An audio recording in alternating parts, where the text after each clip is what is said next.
Hey everybody, RC here. I was thinking today, the Bible says in the beginning, it says, in the beginning God created the heavens and the earth, blah, blah, blah, blah. And he said, let there be light, and boom, light. The Hebrew and the Christian tradition just says God created the world just through speaking. And then I thought, well, the Christian tradition takes it on with Jesus in John 1 and says, man, in the beginning was the Word, and the Word was with God, and the Word was God. And the Word became flesh and dwelt among us, Jesus. The reason I was thinking about that, I was reading this morning in Proverbs 18:21. Man, it got me. It said, RC, the power of life and death are in the tongue. Wow, in the tongue. And I thought, what words am I speaking that bring life?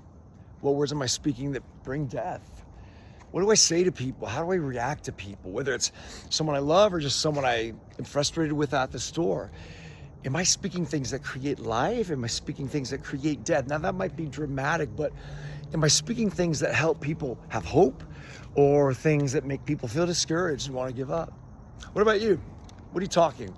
What do the people around you hear? What do you create in them? Frustration, anger, resentments?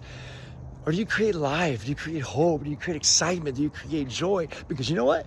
As much as they want to think they're independent, you have the ability to create in the people around you those things. You can create joy in them. You can create hope in them. You can create peace. You can create contentment by the power of the things you say.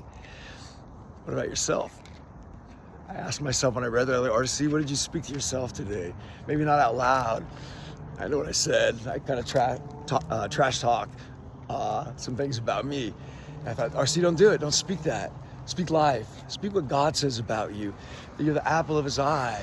Speak what God says about you, that you're the head and not the tail. Speak what God says about you, that you're blessed when you go out and when you come in. Speak life. There's an old story I remember a preacher saying when I was young. He said, this old farmer had a son who was always a speaking negative, trash talking people, putting them down.